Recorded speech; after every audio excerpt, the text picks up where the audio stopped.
Hello, this is Mrs. Neill, and this is Mrs. Neill's geometry lesson number 5, the coordinate plane. What we're going to be doing today is our vocabulary is just one idea here, coordinate of a midpoint of a segment, and we're going to talk about two major formulas that we use in mathematics, particularly geometry, the distance formula and the midpoint formula. Now, our lesson before this one, we talked about the coordinate plane, what a coordinate plane was and what a point was. So we're going to go into a little more detail using the coordinate plane and using these formulas for distance and midpoint. So here is our first formula. It's the distance formula. The distance D between 2 points, which is A and B, is this right here. D is equal to the square root of quantity x to the x sub 2 minus x sub 1 squared plus y sub 2 minus y sub 1 squared. So you've got to have 2 points, and remember each point has an x and a y coordinate. This point B has an x and a y coordinate. So we're going to go ahead and start with an example right here. Now this is helpful if you do take your notes today and you're using graph paper. It's a lot easier to graph if you have a graphing grid as opposed to just using plain old notebook paper. It's really hard to draw the coordinate plane with all the grids on it. So I'm going to find the distance between the points A, which is 1, 1, and I graphed it right here, and B, which is 9, 7. So I want to find the distance between these 2 points. Now, distance, remember, is always going to be a positive value. So if I go from A to B, that's a positive value. That's the distance. Also, if I go from B down to A, it is a positive distance. So if I started A first or I started B first, I will get the same value for distance. So what I'm going to do is I went ahead and selected my A as the x sub 1 and y sub 1. And my B point as the x sub 2 and the y sub 2 value. And I've got my distance formula written down. What I'm going to do now is plug in the values. Okay, so x sub 2, which is right here, it's going to be 9 minus x sub 1, which is 1. And I want to square that. And then my y sub 2 value, let's see, it's over here at 7. And then my y sub 1 value is 1. And I'm going to square that. Okay, now we're just doing some arithmetic here, just trying to simplify this. 9 minus 1, 8 squared. 7 minus 1 is 6 squared. So the distance is going to be the square root of 64 plus 36. So that gets us the square root of 100. And what is the square root of 100? It comes out evenly to 10. The square root of 100 is 10. So the distance between A and B is 10 units long. Now one question I get all the time, students are always asking me, well, what if I start with B and then go to A? You will still get the value of 10.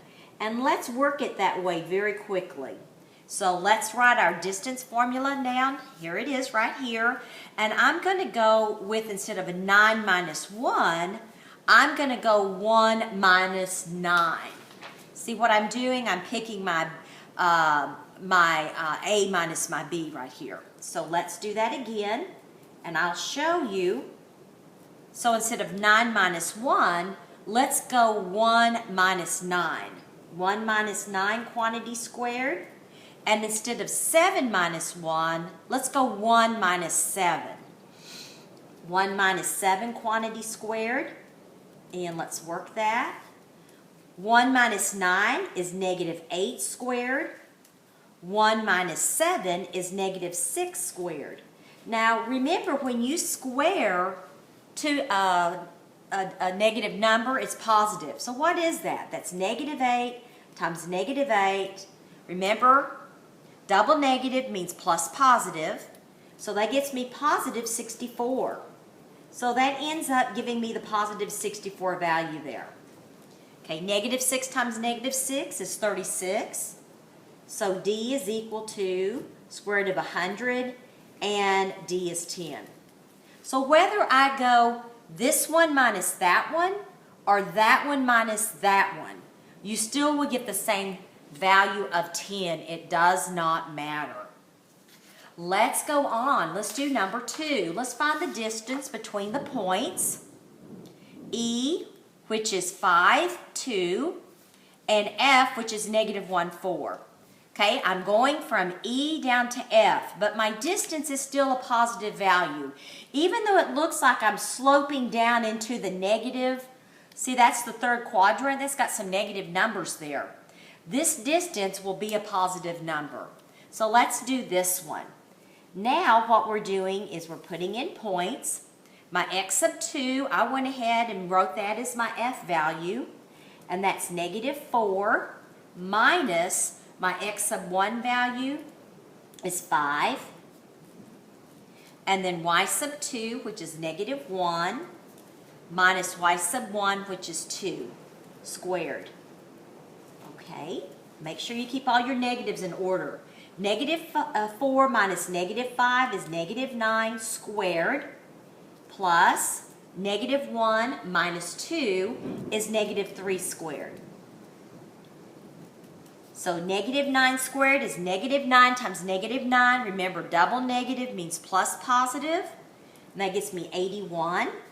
Negative 3 times negative 3 gets you positive 9. D equals the square root of 90. Now that does not come out. That's not a perfect square. So if you do have a little calculator with you, you can take the square root of 90 and give an approximation. This one, it rounds to tenths. I'm going to round it to tenths, and that gives me 9.5. So the distance doesn't always come out to a really perfect whole number. Sometimes it does, like in the first example, but this time it did not. So the distance between these 2 points is approximately 9.5 units long. Let's go on to our third example. And I want to give you a vocabulary word, the coordinate of a midpoint of a segment. There we go. The coordinate of the midpoint of the segment is the average or mean. Mean is another word for average of the coordinates of its midpoints. And let me just give you an example here. If I have a point here and I have one here, and I'm going to say that's 20 and that's 30. Okay, what is the coordinate of the midpoint of that segment right there? Right in between. So what I would do is I want to take the average. It's kind of like when you average 2 grades together. I'm going to take the 20 plus the 30, and that gets me 50. And then I'm going to take the 50 and then divide it by 2, and I get 25. And my answer when you take the average has got to be between these two numbers, 20 and 30. And in that case, we get 25. So that's basically what we're doing, but we're going to do it on the coordinate plane. So let's go into the midpoint formula. What you're doing is you're finding the midpoint, which is a coordinate point, between 2 points.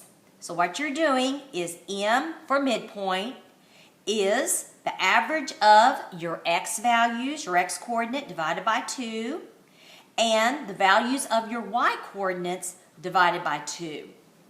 So that's the midpoint formula. Let me show you with an example. Make things clear.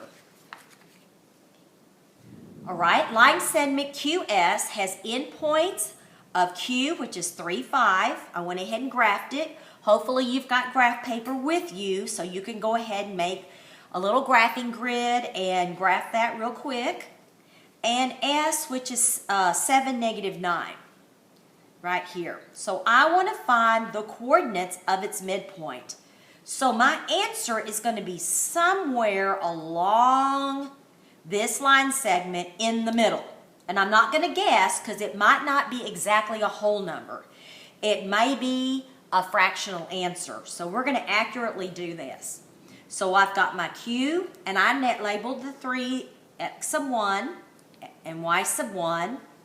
And then my s is x sub 2 is 7 and negative 9 is y sub 2. It doesn't matter if this is your x sub 1, x sub y sub 1. You could have them flipped. You will still get the same answer no matter if you use that number first or that number first. It does not matter.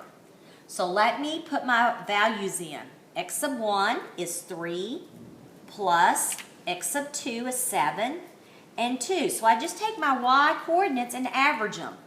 And that gets me 10 over 2 is 5. So I know my midpoint is going to be 5 for the x coordinate. Now let's do the y. That's going to be 5 plus negative 9 over 2, which is going to be negative 4 over 2, which is negative 2.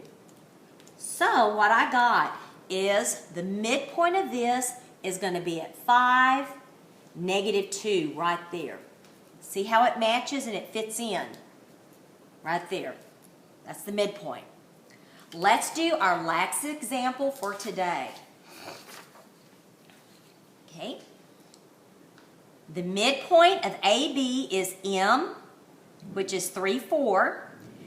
One endpoint is A, which is negative 3, negative 2. So I'm going to find the coordinates of the other midpoint, which is B. So what you're doing is they give you one endpoint. They don't give you the other one, and they give you the midpoint. So what you've got to do is work inside the formula on this problem. This problem's a little tougher. They give you A and M, and you've got to reach up here and find B. B's going to be somewhere up here, isn't it? Because I'm going from A, M, up to B. So let's put in our values right here. I've got the formula. So what do I know? X sub 1 is negative 3 plus x sub 2. My x sub 2 is with my B value. I don't know. I'm going to make it x over 2 is equal to the midpoint value is 3. Now how do I solve for that algebraically? How do I get rid of the 2? I want to multiply both sides by 2. And that cancels that out. And that gives me negative 3 plus x equals 6. Add 3 to both sides. And I get x is equal to 9. So I know 9 is going to be one of my values for B. It's going to be 9 and then something else. Let's do it again here with y. What's my y sub 1 point? It's going to be negative 2. What is my value for B? I don't know. I'm going to put a y there. And then what's my y coordinate for the midpoint? Equals 4. How do I get rid of that 2 now? We're doing algebra. You want to multiply both sides by 2. Multiply that by 2. These cancel out. So I get negative 2 plus y is equal to 8. Add 2 to both sides. And I get y is 10. So my coordinate for B is 9, 10. So that's going to be 9 right there, the coordinate 9 and 10. So that's going to be my B value right there. That is our geometry lesson for today. I'm Mrs. Neill. Thank you for listening.